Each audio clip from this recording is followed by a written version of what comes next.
Republican Congressman Sean Duffy joining me from New York now. Congressman, what do you make of that comment, especially considering she was saying that it was a good news story, quote, in terms of our ability to reach people?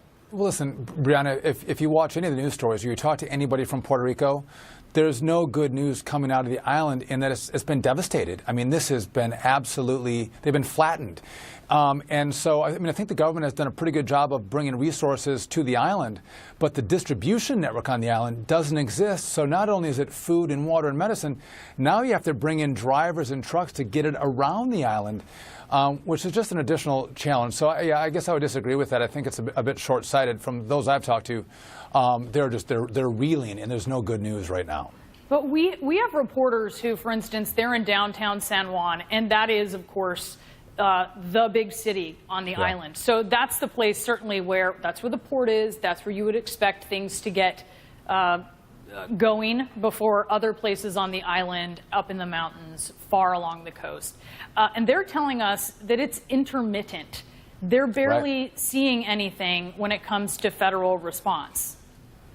Well, but again, I think that the problem is when you bring things to the island, you expect there to be a distribution network. And without a distribution network, you have a whole other set of resources that you have to bring in to help the island out. I would say that Governor Rosselló has been pretty complimentary of President Trump in bringing in the resources when requested.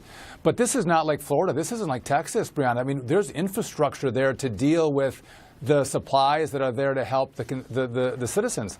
That's not what it is in Puerto Rico. They had a destroyed and crushed economy before this hurricane hit, so they're having a double whammy here, and aren't even able to themselves get the aid out to their people when it arrives on their shore. That's the problem.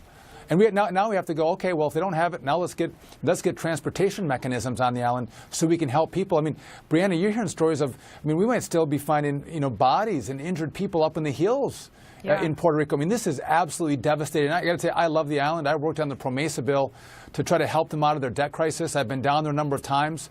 The greatest people, the most American-loving people you'll ever meet, and they need our help as fast as possible right now. They certainly